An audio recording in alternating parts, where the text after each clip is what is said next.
melaksanakan proses berfilsafat. Tapi bukan semua orang gitu ya yang hanya memikirkan, kalau hanya memikirkan kan nantinya melamun ya pada akhirnya. Tapi ini berpikir ke arah gitu ya, yang nantinya akan diimplementasikan gitu, dan kemudian berpikir yang dilakukan oleh ahlinya ya. Kemudian sebagai sistem filsafat, Pancasila memiliki ciri khas dari filsafat yang lainnya, yaitu dia berdasarkan dari budaya dan peradaban Indonesia. Jadi dia memiliki jiwa dan rohani dari perjuangan bangsa Indonesia itu sendiri ya.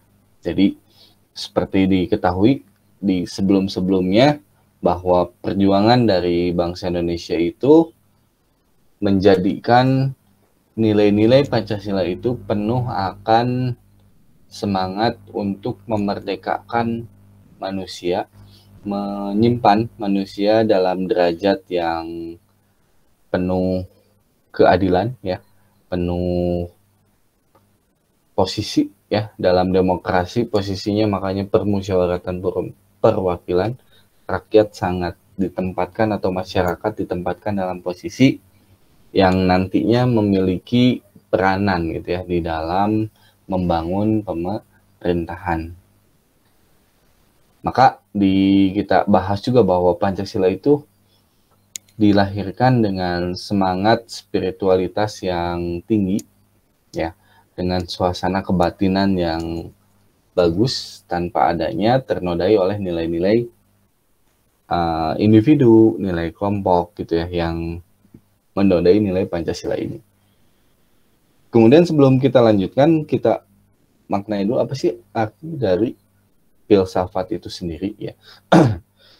Filsafat itu berasal dari bahasa Yunani, artinya filosofia atau philos yang berarti cinta, tertarik ya terhadap apa? Terhadap kebijaksanaan, terhadap pengetahuan ya.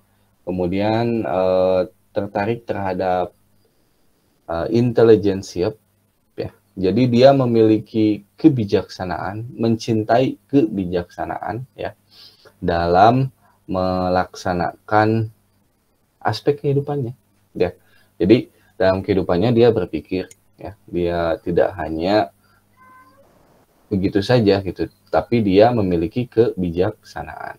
Maka yang dimaksud dengan filosofis itu adalah upaya manusia mencari kebenaran atau mencari kebijaksanaan, atau manusia yang bijaksana, yang berpikir. Jadi filsafat adalah merupakan ikhtiar dari mulai awal, dari akarnya sampai dia memperoleh apa sih yang hendak dicari permasalahannya ya. Jadi apa yang mau dicarinya gitu ya. Nah, menurut Plato, ada di sini beberapa ahli ya. Plato mengatakan bahwa filsafat itu adalah bagaimana upaya seseorang dalam mencapai kebenaran yang asli. Jadi upaya mencari kebenaran itu terus-menerus dilakukan ya. Tidak berhenti menurut Plato, karena kebenaran itu harus dicari atau diungkapkan ya.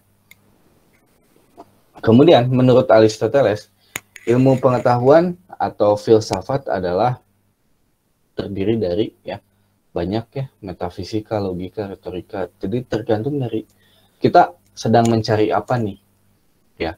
Kalau misalnya sains, kita bisa gunakan metafisika ya. Kalau misalnya kita mencari value atau nilai di balik apa gitu ya yang sedang kita cari, kita melihat kepada etika ya. Kemudian kalau ini ke politik, ekonomi, mencari baik, indah atau tidaknya, ada estetika ya. Kemudian menurut Marcus berkata bahwa filsafat adalah pengetahuan yang agung. Jadi usaha untuk mencapai pengetahuan itu adalah merupakan usaha yang agung ya. Kita mencoba untuk mencari pengetahuan itu adalah usaha-usaha yang agung ya, upayanya. Nah, menurut Immanuel Kant, filsafat itu pokok dari segala pangkal ilmu pengetahuan ya. Jadi dia mengatakan bahwa kalau mau kita, apa yang kita ketahui dijawab dengan metafisika, apa yang kita kerjakan dijawab dengan etika, sampai mana pengharapan kita dijawab oleh antropologis. Ya. Kemudian menurut Harold bahwa filsafat adalah sekumpulan sikap dan kepercayaan terhadap kehidupan dan alam yang biasanya diterima secara tidak kritis. Ya. Jadi awalnya memang sebelum berfilsafat itu tidak kritis ya, dalam artian kita menerima begitu saja. Contohnya apa sih yang kita terima begitu saja? Biasanya kalau anak sekarang sih kritis ya, tapi kalau dulu-dulu kadang-kadang dihentikan ya oleh orang tuanya. Contohnya apa? Kalau misalnya ada adat istiadat ya, jangan banyak tanya, pokoknya nggak boleh gitu ya, titik gitu. Ya udah, kita nggak kritis, cukup sampai situ. Nah, filsafat itu adalah kritik pemikiran terhadap kepercayaan yang kita junjung tinggi. Awalnya kita junjung tinggi gitu ya, tapi bukan berarti dengan kita berfilsafat kita menghilangkan penjunjungan kita terhadap nilai tersebut. Hanya saja dengan berfilsafat kita melihat makna lain gitu di balik nilai tersebut. Ternyata ada kebaikan misalnya di nilai tersebut, makin kita gali ada alasan di dalam nilai tersebut. Jadi mengetahui makna ya, kenapa terlahir gitu ya. Misalnya nilai tersebut, misalnya tadi adat istiadat tersebut ya. Kemudian filsafat adalah usaha untuk mendapat gambaran ya. Jadi dengan filsafat kita bisa melihat gambaran secara utuh, secara menyeluruh, secara penuh, yang tadinya hanya misalnya abstrak saja ya, gambarannya kurang atau tidak penuh ya, hanya sebagian saja. Nah, dengan filsafat ini dia menjadi melihat secara utuh atau melihat secara menyeluruh ya. Kemudian filsafat adalah sekumpulan problem yang mendapat perhatian ya dari manusia dan dicari jawabannya oleh para ahli. Tadi ya ditekankan sekali lagi, dicari jawabannya oleh para ahli. Karena kalau misalnya ini tidak dicari jawabannya oleh para ahli, nanti bisa menyesatkan ya. Ya itu ya, jangan minta apa hewan darat hidup di air gitu ya. Itu kan tidak mungkin ya. Nah, ini ada naik lagi bentar. Nah, ini ada 4 cabang ya dari ini filsafat, yaitu metafisika, epistemologis, aksiologis, dan logika. Sebetulnya ada satu lagi ya, ontologis, hanya saja di sini nggak diinikan. Tapi nanti dalam filsafat Pancasilanya kita bahas ontologis ya. Nah, metafisika itu mempelajari tentang sebab ya yang mungkin ada, jadi asal usulnya. Biasanya sih kepada ini ya, metafisika itu sains nantinya ya jatuhnya. Epistemologis adalah mempelajari tentang seluk-beluk pengetahuan. Jadi dari mana sih dikaji berdasarkan pada ilmu pengetahuan. Aksiologi dikaji berdasarkan pada nilai. Ada tidaknya sesuatu itu memiliki nilai, karena menurut aksiologi semua memiliki nilai walaupun benda mati. Hanya saja nilainya bukan nilai dari benda matinya itu sendiri, tapi nilai orang yang menempatkan atau menempelkan terhadap benda tersebut ya. Kemudian logika, cabang filsafat yang memuat aturan-aturan berpikir secara rasional ya. Nah, kita kembali lagi, apakah Pancasila adalah merupakan suatu filsafat tadi ya. Setelah kita lihat pengertian dari filsafat, maka Pancasila adalah merupakan suatu filsafat dalam artian bahwa nilai-nilai yang ada di dalam Pancasila itu harus bisa dibuktikan ya. Dinyatakan di sini katanya. Nah, nanti kita lihat buktinya ya. Dinyatakan bahwa katanya diyakini sebagai norma-norma dan nilai-nilai yang adil, bijaksana, dan paling sesuai dalam kehidupan dan kepribadian bangsa Indonesia. Kemudian Pancasila dinyatakan filsafat karena merupakan tadi hasil pemikiran, hasil perenungan dalam suatu sistem ya waktu itu ya, dalam sidang BPUPKI diinikan, tapi sebelumnya ini sudah direnungkan. Bahkan Soekarno ya, dalam kalau nggak salah tuh Bendera Revolusi ya judul bukunya tuh. Dia menulis sebelum berpidato besoknya dia menerima surat dari temannya yang akan dieksekusi besoknya gitu ya, mau dieksekusi gantung gitu ya. Dia masih memikirkan apa sih untuk landasan dasar negara Republik Indonesia gitu ya. Dari situ maka hadirlah keinginan gitu ya untuk menghadirkan dasar negara yang tadi ya, karena temannya mau dieksekusi itu membela keadilan dari bangsa Indonesia gitu ya, memerdekakan dari manusia Indonesia, bisa membuat manusia Indonesia mandiri, berbijak dari kakinya sendiri, menentukan nasibnya, tidak ditentukan oleh orang lain gitu ya. Maka lahirlah gitu ya nilai Pancasila. Berarti bahkan jauh sebelum sidangnya itu sendiri ya, ini sudah ada gagasan-gagasan ya.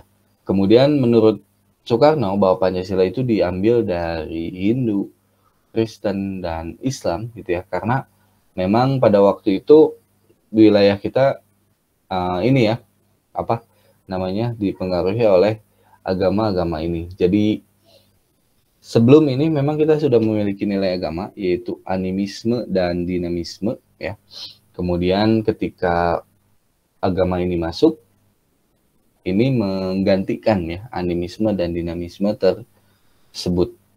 Tapi tidak menghilangkan seutuhnya kalau kita saksikan, karena masih ada praktik-praktiknya tetap ya di dalam implementasi animisme dan dinamismenya tersebut ya. Kemudian apakah ini menjadikan kita bukan peradaban kita? Ya enggak, karena ini dibangun berdasarkan tetap identitas dari bangsa Indonesia. Memang pada waktu itu bangsa Indonesia juga sejauh-jauh sebelum ya ini semua, kita Nusantara adalah merupakan persinggahan dari negara-negara lain ya, yang menjadikan wilayah Nusantara kita ini menjadi kaya akan peradaban-peradaban atau interaksi dengan peradaban-peradaban lain. Memang sayangnya ini tidak berkembang menjadi suatu peradaban yang besar ya, karena keburu hancur oleh kolonialisme ya. Maka ketika kita merdeka, kita kembali menggali apa sih yang pernah kita miliki sebelum adanya kolonialisme. Budaya apa sih yang ada di dalam bangsa Indonesia itu sendiri ya. Nah, menghidupkan ini itu bukan sesuatu yang mudah gitu ya, karena tadi sempat hancur oleh kolonialisme. Maka peradaban sebelumnya itu dianggap ya itu ya mati ya.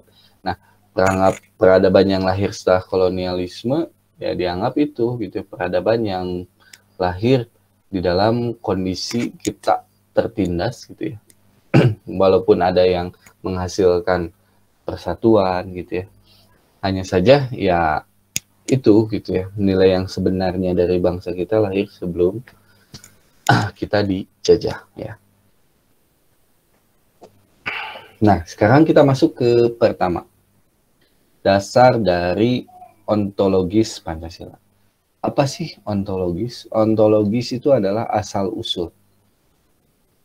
Ya, asal-usul Pancasila itu dari mana sih? Kemudian siapa yang mengimplementasikan dari Pancasila itu sendiri? Ya, maka Pancasila itu dikatakan benar-benar dan jelas realitas dan entitas yang jelas oleh siapa? Oleh manusia, ya. Maka siapa? Manusia itu manusia Indonesia. Nah, manusia Indonesia itu seperti apa? Notonegoro mengatakan bahwa manusia Indonesia itu adalah monopluralis. Ya. Jadi jauh sebelum mengenal agama pun tadi ya sudah dikatakan bahwa di wilayah Nusantara ini sudah ada animisme dan dinamisme. Jadi secara mono, individu Indonesia dia bertanggung jawab kepada Tuhan, dan dia juga secara pluralis bertanggung jawab secara sosial kepada lingkungan masyarakatnya. Jadi manusia Indonesia yang mendukung pokok-pokok sila Pancasila ya, ini secara ontologis terdiri dari dua, yaitu mono dan pluralis. Jadi jiwa jasmani, rohani, kodrat manusia sebagai makhluk individu dan juga sebagai makhluk sosial, di mana sebagai makhluk pribadi dia bertanggung jawab kepada Tuhan Yang Maha Esa sebagai makhluk Tuhan, dan sebagai makhluk sosial dia berinteraksi dengan manusia lainnya. Makanya ini yang dikatakan juga oleh Soekarno sebagai bertuhan dengan Tuhannya masing-masing atau sendiri, tapi bukan menyendiri. Ya. Kemudian ada 4 macam ya sebab hadirnya Pancasila ya. Kenapa sih lahir ya Pancasila itu? Sebabnya ya yang pertama ya tentunya dari kebutuhan ya, ideologi. Maka Pancasila itu dari mana? Kausa yang pertama adalah kausa material ya. Kita lihat ini. Kausa material itu dari mana sih Pancasila ya? Dari adat istiadat, kebudayaan dan agama yang ada di dalam bangsa Indonesia itu sendiri. Kemudian kausa yang kedua ada kausa formalis. Kausa formalis ini adalah pertama kalinya Pancasila diperkenalkan, yaitu dalam sidang BPUPKI oleh Soekarno. Ya. Kemudian kausa yang kedua adalah kausa finalis. Kausa finalis adalah ketika dipilihnya ya.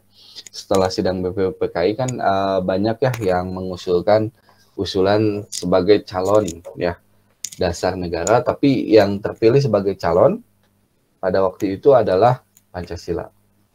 Maka Pancasila pada kausa finalis adalah terpilih sebagai calon dasar negara Republik Indonesia. Kemudian terakhir, kausa efisien adalah Pancasila terpilih. Tadi ya, terpilih sebagai calon. Nah, maka ini adalah dipilih kemudian disahkan.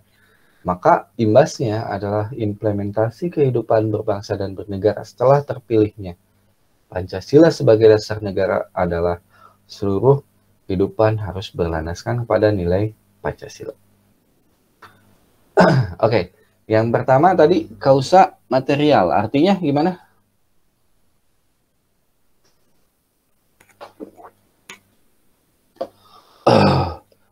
Gimana kausa material?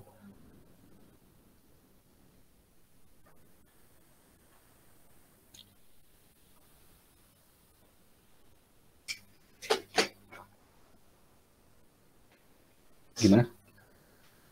Kausa material? Izin menjawab, Pak. Iya. Bangsa Indonesia sebagai asal mula bahan atau kausa material terdapat dalam adat kebiasaan, kebudayaan, dan dalam agama-agamanya. Oke. Kemudian kalau kausa formalis? Gimana kausa formalis? Pancasila sebagai asal mula bentuk atau bangun. Atau Pancasila pertama kali diperkenalkan ya. Ya, Pak. Di dalam sidang BPUPKI.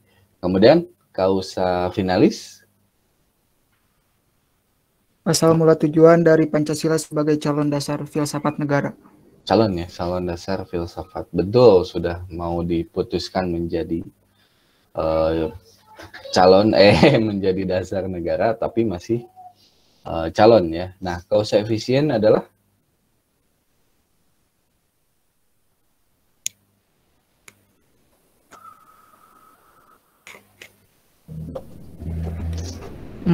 Panitia Persiapan Kemerdekaan Indonesia (PPKI).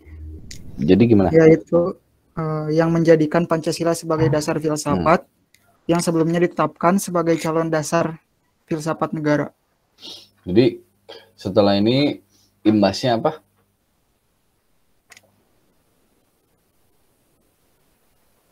Menetapkan Pancasila sebagai dasar filsafat atau dasar negara ya. Maka ya, langsung ya kehidupan berbangsa harus berdasarkan pada nilai Pancasila, karena kita belum punya nih sama sekali dasar negara Republik Indonesia kita negara yang baru merdeka, kita harus memiliki tujuan, kita harus memiliki cita-cita, kita harus memiliki landasan. Tanpa adanya landasan yang kuat, maka bangsa ini tidak akan berdiri dengan baik ya. Atau kalau tanahnya nggak kuat tempat membangunnya, maka bisa longsor bangunannya, akan hancur ya, atau amblas gitu ya. Nah, sekarang kita masuk pada dasar epistemologis dari Pancasila ya. Tadi epistemologis adalah artian bahwa seluk-beluk dari ilmu pengetahuan. Nah, kita sekarang mengkaji bagaimana sih seluk-beluk dari ilmu pengetahuan Pancasila itu.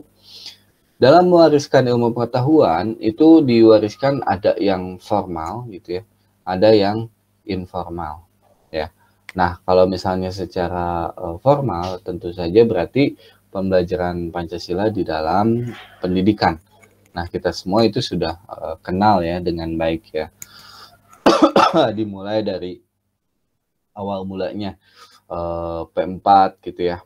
Kemudian sampai dengan sekarang, kemudian Orde Baru juga. Orde Lama juga ini pernah diimplementasikan gitu ya. Nah, berarti bagaimana sih pembelajaran ini? Tapi sebelum mengenal ini kan katanya bahwa nilai Pancasila itu berasal dari budaya bangsa Indonesia itu sendiri ya. Nah, ini harus bisa dibuktikan nih akarnya menurut epistemologis kalau kita kaji berdasarkan pada ilmu pengetahuan. Nah, sebelum suatu peradaban itu mengenal yang namanya tulisan ya atau cetak, biasanya tulisan sudah mengenal ya, tapi dengan diciptakannya mesin cetak ini menjadikan transfer ilmu pengetahuan itu menjadi lebih mudah gitu ya. Karena nantinya orang akan memiliki cetakan yang sama gitu ya, tulisan yang sama, dan bisa di-copy dalam bentuk yang banyak ya. Jadi temuan mesin cetak oleh Gutenberg ini ya menghasilkan suatu transfer ilmu pengetahuan yang nantinya berubah arah ya. Karena dulu transfer ilmu pengetahuan sebelum mengenal adanya mesin cetak itu melalui petuah-petuah dari mulut ke mulut dan dihafal ya. Nah, kalau misalnya mesin cetak kan nggak usah dihafal, ada salinannya, kita tinggal membaca saja kembali kalau lupa ya, ada wujud fisiknya. Sementara ini melalui daya ingat ya. Melalui apa? Nah, biasanya yaitu gitu ya. Nilai-nilai tersebut dari budaya kita membentuk peradaban dibangun dengan cara kita tadi petuah, biasanya kata-kata yang mudah ya dimengerti ya, kata-katanya itu. Kayak misalnya kalau dari istilah Sunda kan gitu ya, cikarakas, ninggang batu, lila-lila jadi legok gitu ya. Kalau bahasa Indonesia kan banyak ibarat telur di ujung tanduk, bagai air di daun talas gitu ya. Nah, peribahasa yang seperti itu mudah diingat gitu ya. Oh iya, dan kita memahami maknanya gitu ya, syarat akan makna dan dijadikan sebagai nilai kehidupan. Karena eksistensi dari Pancasila itu dibangun gitu ya sebagai abstraksi dan penyederhanaan terhadap realitas masyarakat. Jadi secara abstraksi gitu ya, dia hidup di dalam realitas masyarakat Indonesia, di dalam lingkungan masyarakat Indonesia yang heterogen, multikultur dan multi etnik, dengan cara menggali nilai yang mirip dari masyarakat tersebut untuk memecahkan masalah-masalah yang dihadapi oleh bangsa Indonesia ya. Jadi kayak tadi ya, cikarakas ninggang batu tuh supaya mengajarkan memecahkan masalah, bahwa jadi orang itu harus sabar, tekun, jangan dulu pantang menyerah. Kalau menghadapi masalah terus saja tekuni, lama-lama akan membuahkan hasil. Air yang menetes satu-satu saja bisa melubangi batu gitu ya. Maka keteguhan kita bisa membuahkan hasil. Itu kan memecahkan masalah. Biasanya kan anak-anak itu cepat menyerah, mengeluh, bosan, tidak membuahkan hasil, karena tidak selalu hasilnya langsung terlihat, tapi melalui suatu proses ya. Nah, ada kemiripan di dalam keseluruhan masyarakat kita ya. Jadi kemiripan-kemiripan inilah yang menjadikan masyarakat kita walaupun heterogen, multikultur, multi etnik gitu ya, dia punya sesuatu esensi yang mirip dalam memecahkan permasalahannya. Salah satu yang paling mirip itu adalah dengan musyawarah ya. Bahkan musyawarahnya itu dulu ketika zaman-zaman kerajaan itu sudah diimplementasikan ya, bahkan lebih demokratis daripada pada masa ini. Jadi kalau misalnya suatu raja menerapkan suatu kebijakan yang tidak disetujui oleh masyarakatnya, masyarakatnya itu akan berdemo. Dia akan menghentikan segala aktivitas pekerjaannya. Yang harusnya mengurus hewan ternaknya dia berhenti, yang harusnya berladang dia berhenti, yang harusnya bertani dia berhenti, yang harusnya berkebun dia berhenti. Kemudian semua kumpul di alun-alun dan memprotes misalnya keputusan raja tersebut. Dan bahkan di kita mengenal istilah mengungsi ya. Ketika suatu raja sudah tidak lagi mau mendengar keinginan dari rakyatnya, berarti nilai demokrasi atau musyawarah itu sudah dilakukan sejak dulu, bahkan ketika zaman kerajaan. Nah, siapa yang memprakarsa ini? Masyarakat ya. Masyarakat berdialog, aduh gimana nih, ya udah, maka nggak mungkin kan tiba-tiba demo ayo, tanpa adanya musyawarah. Mereka bermusyawarah dulu, berembuk dan memutuskan untuk kepentingan bersama pada waktu itu. Maka ada kemiripan ya di dalam jiwa masyarakat Indonesia, walaupun heterogen tadi, cara memecahkan masalahnya hampir sama ya di antara seluruh bangsa Indonesia pada waktu itu. Maka inilah yang menyamakannya nilainya yang diambil oleh Soekarno ya. Kemudian Pancasila memiliki kebenaran korespondensi dari aspek epistemologi, di mana nilai-nilai itu secara praktis memang ada dalam realita dan dipraktikkan oleh manusia Indonesia. Nah, ini yang diujikan, apakah betul ini dipraktikkan oleh manusia Indonesia. Lantas bagaimana prakteknya ya. Nah, dipraktekkan itu yang melalui interaksi sehari-hari, melalui, kalau misalnya kita lihat kalau kebudayaan-kebudayaan kan ini upacara-upacara yang sekali-kali ya, kadang setahun sekali gitu ya. Kemudian ada yang setahun 2 kali gitu. Dan ini hanya berulang beberapa kali saja gitu ya. Nah, kalau misalnya yang terus-menerus dilakukan di dalam kehidupan masyarakatnya apa gitu ya. Nah, ini lahir dari suatu interaksi masyarakat ya. Kemudian interaksi masyarakat itu menghasilkan suatu nilai ya, kebudayaan, menghasilkan suatu peradaban. Contohnya apa gitu ya? Contohnya pengajaran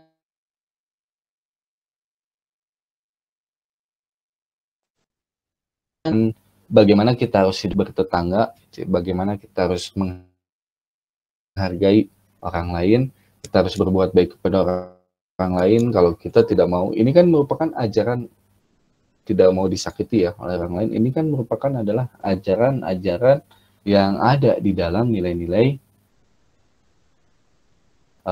peradaban masyarakat Indonesia. Ya. Nah, siapa yang mengajarkannya? Yang mengajarkannya memang pada keluarga ini. Karena nantinya ya ini ya dipersiapkan untuk hidup di dalam masyarakat Indonesia nantinya. Ya, seorang anak itu dipersiapkan secara tidak langsung ya, orang tua itu sadar atau tidak sadar untuk menjadi bagian dari masyarakat yang sesuai dengan apa yang mereka dulu gitu ya, diberikan pada mereka secara nggak sadar sebenarnya gitu ya. Jadi orang tua itu dulu adalah seorang anak, dia sudah disiapkan oleh orang tuanya, kemudian dia mengalami langsung menjadi bagian masyarakat, dia mempraktekkan apa yang sudah dia pelajari, apa yang kurangnya dia peroleh dari lapangan, dia peroleh dari interaksinya dengan masyarakat, dia membina keluarga, dia memiliki keturunan, kemudian dari apa yang dia peroleh dari interaksinya masyarakat, dia wariskan kembali kepada keturunannya, karena dia menginginkan bisa menjadi bagian dari masyarakat tersebut. Kalau misalnya orang tua ini tidak menurunkan apa yang dia peroleh kepada anaknya, maka anaknya nggak akan bisa menjadi bagian dari masyarakat. Dia akan terkucilkan, ya. Dia akan menjadi suatu individu yang berbeda sendiri dari masyarakat.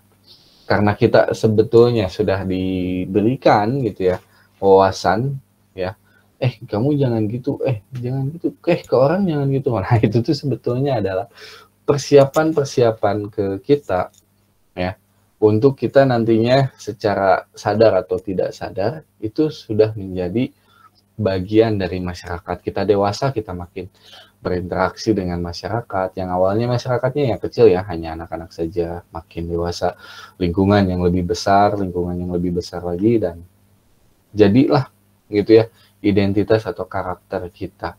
Nah, itu terbangun di situ gitu ya, dan menjadi identitas kita saat ini. Nah, kemudian juga Pancasila bukan hanya berdasarkan pada interaksi dengan manusianya, tapi bagaimana dia interaksi dengan realitas atau alam semesta.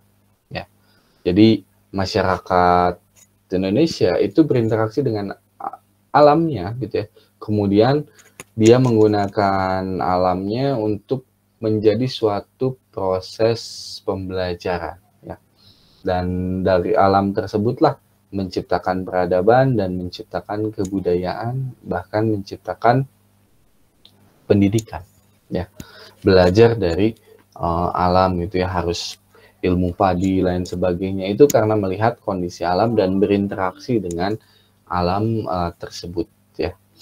Jadi dia juga bisa menyelesaikan masalah-masalah nantinya di dalam kehidupan interaksi manusianya ketika berhadapan dengan alam atau realitas alam semesta. Ya. Kemudian secara lebih khusus pengetahuan tentang Pancasila ini juga diperoleh ya. Jadi walaupun tadi abstrak, secara formal nggak ada ya, kita mengatakan tadi orang tua itu buku panduan menjadi orang tua yang berdasarkan kepada nilai-nilai Pancasila. Tuh bagus ya kayaknya kalau buat buku itu.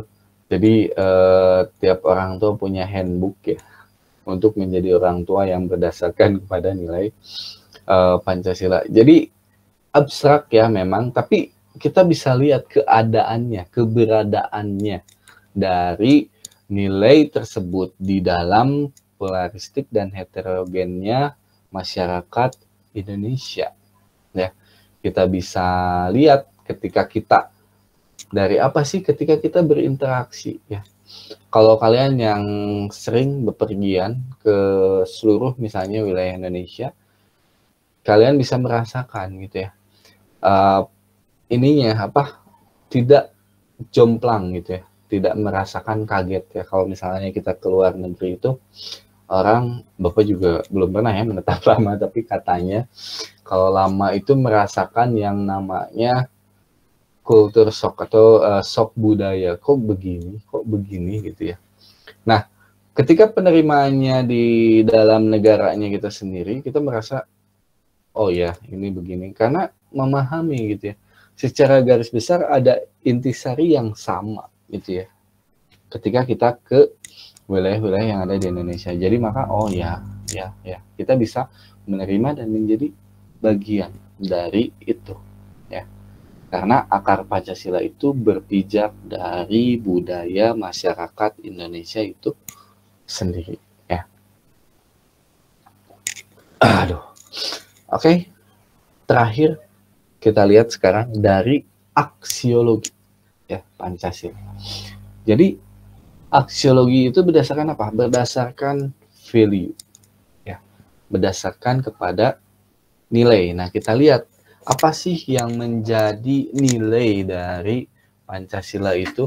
Karena tadi, menurut aksiologi, bahkan benda mati pun ada nilainya terhadap tadi manusia yang mengenakan nilai atau melekatkan nilai kepada benda mati tersebut.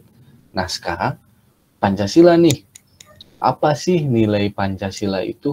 Ya, dari aspek aksiologi, Pancasila itu adalah merupakan create value ya, bukan given value, bukan nilai yang lahir dari sendirinya. Nilai yang lahir dari sendirinya apa sih? Kayak hukum alam ya. Kalau kita menampar orang lain ya kita harus siap ditampar balik ya. Kecuali memang penakut misalnya orangnya. Tapi kan kita tahu ada konsekuensinya ya, langsung bisa jadi dibalas gitu ya, langsung bisa jadi lebih parah lagi. Itu kan yang kita tahu dengan sendirinya. Nah, itu given value, nilai yang terlahir dengan sendirinya. Nah, kemudian Pancasila ini adalah create value ya, memang nilai yang diciptakan ya dari interaksi manusia ya dengan manusia lainnya. Maka untuk melihat nilai ini kita harus mengenal manusia Indonesia dan latar belakangnya. Kita harus mengenal manusia Indonesia yang sesungguhnya gitu ya.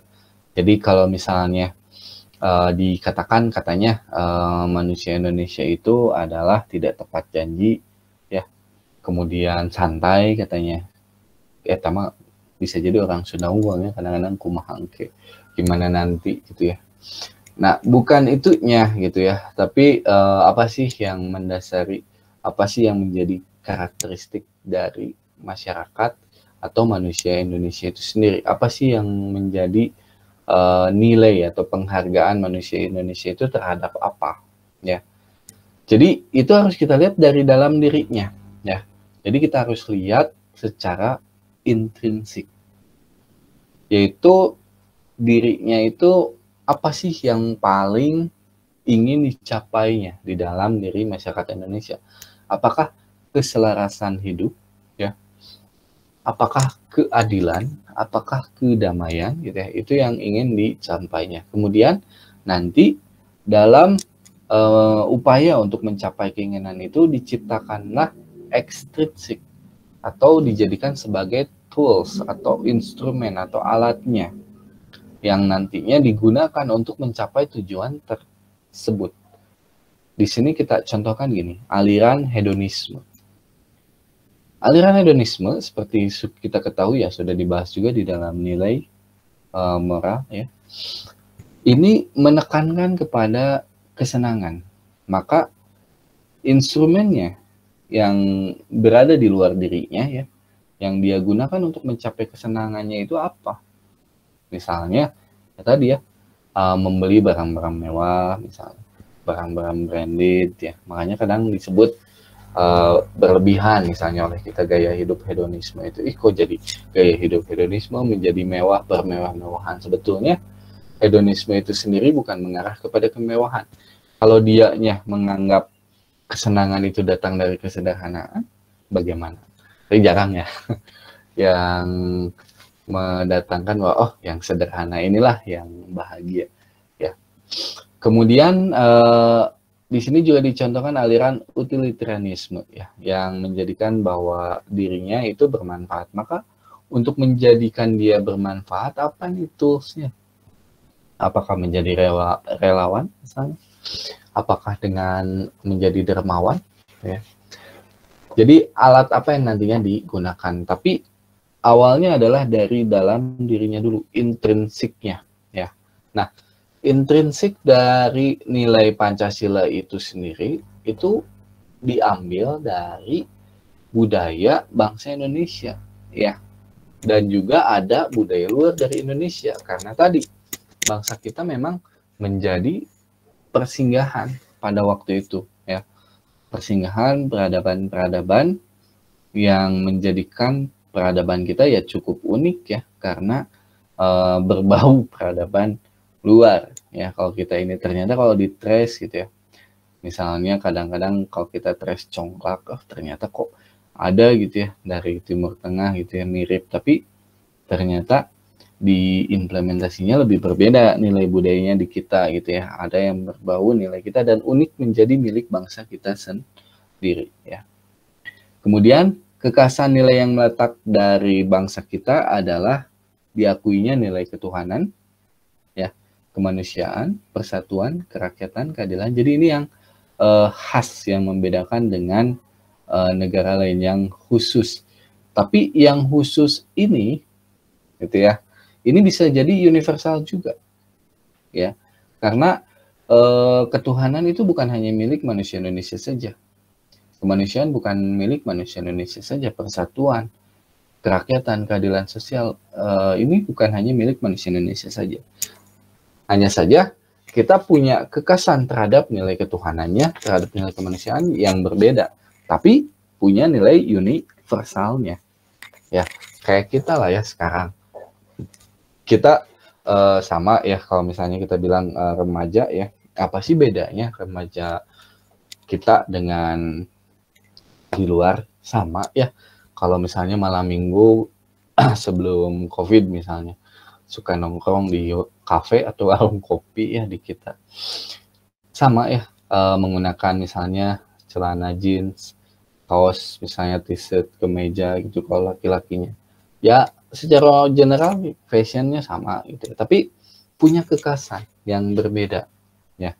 Misalnya respectnya gitu ya beda, tutur katanya berbeda, perilakunya berbeda, yang secara signifikan bukan hanya stylenya saja, bahasanya berbeda. Nah itu yang kekasannya, tapi kita juga punya nilai-nilai yang universalnya. Kemudian Pancasila sebagai instrumen itu mengandung nilai bahwa arahnya nantinya, arah dari bangsa ini akan diwujudkan melalui cita-cita, toolsnya ya, Pancasila itu sebagai alat, tujuannya untuk tadi ya menjadikan nilai ketuhanan, kemanusiaan, persatuan, kerakyatan, dan juga keadilan itu menjadi bagian dari kehidupan berbangsa dan bernegara. Maka dijadikanlah cita-cita, dijadikanlah sumber etika, ya, seperti yang kemarin bahas, dijadikanlah sebagai sumber hukum, ya. Nah, sebagai instrumen, Pancasila tidak hanya mencerminkan identitas manusia Indonesia, melainkan dia juga menjadi cara untuk mencapai tujuan, ya. Untuk mencapai tujuan apa? Tujuan menjadi manusia Indonesia, ya. Dengan cara apa menjadinya? Ya, dengan cara tadi berketuhanan, manusiaan, ya, kemudian persatuan, kerakyatan, dan musyawarah. Yang nantinya inilah yang disebut dengan nilai masyarakat Indonesia. Jadi dijiwai nilai spiritualitasnya ada dalam kehidupan. Jadi kita adalah negara yang tidak hampa akan nilai ketuhanan di dalam kehidupan kita, nggak kosong ya. Jadi kalau kemarin dicontohkan, kita ibarat selalu berada di dalam rumah angker gitu ya, karena di dalam jiwa masyarakat Indonesia terisi nilai-nilai ketuhanan. Berarti dalam setiap tindakan dan perbuatannya dia yakin ada yang mengawasi, dia yakin harus berbuat berdasarkan keyakinan dan kepercayaannya. Dan kemudian dalam interaksinya sebagai manusia ya, dia harus menjunjung tinggi harkat dan martabat manusia dengan cara tadi tidak memecah belah persatuan. Kemudian dalam merumuskan atau memecahkan permasalahan kehidupan berbangsa juga kita bisa menggunakan musyawarah ya. Dan nantinya untuk menciptakan kesamarataan dalam konsep keadilan sosial. Oke, cukup? Ada yang ditanyakan?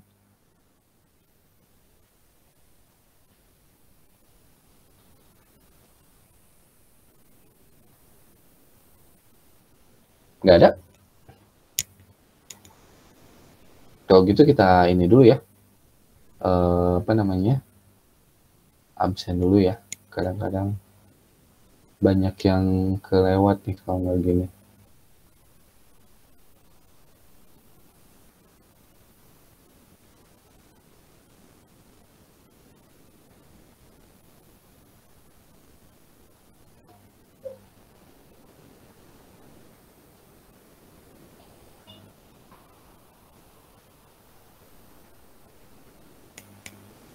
Ahmad Abdul Habibullah.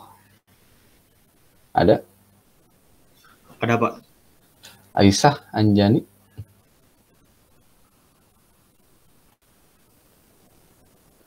Ada Aisyah Ada, Anjani? Pak.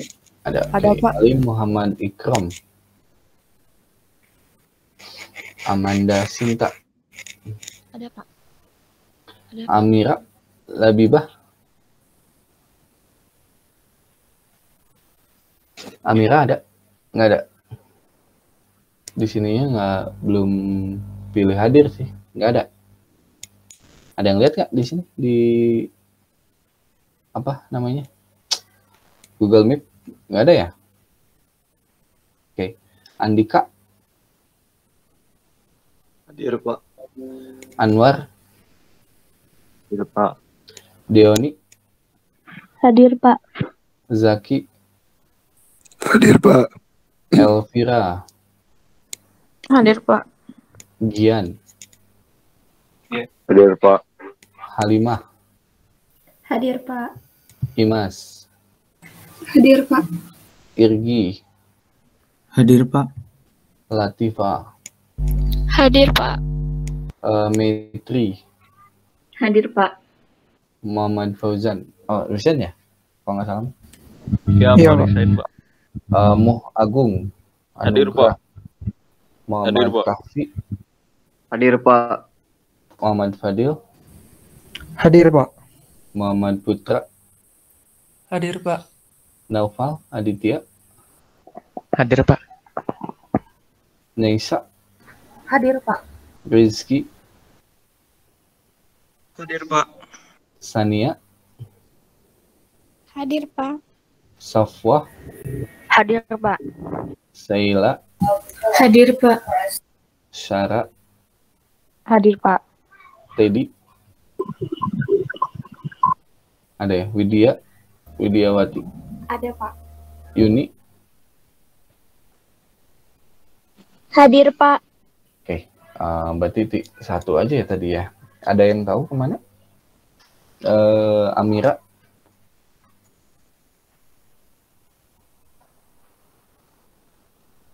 Enggak ya? Oke. Ada yang tanyakan?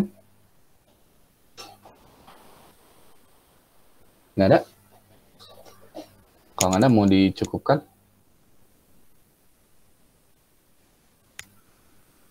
Tidak, Pak. Oke. Cukup, Pak. Kalau gitu kita cukupkan ya untuk pertemuan kali ini. Terima kasih untuk perhatiannya. Assalamualaikum warahmatullahi wabarakatuh. Waalaikumsalam. Waalaikumsalam warahmatullahi wabarakatuh. Terima kasih, Pak. Terima kasih, Terima Pak. kasih, Pak. Ya, duluan ya.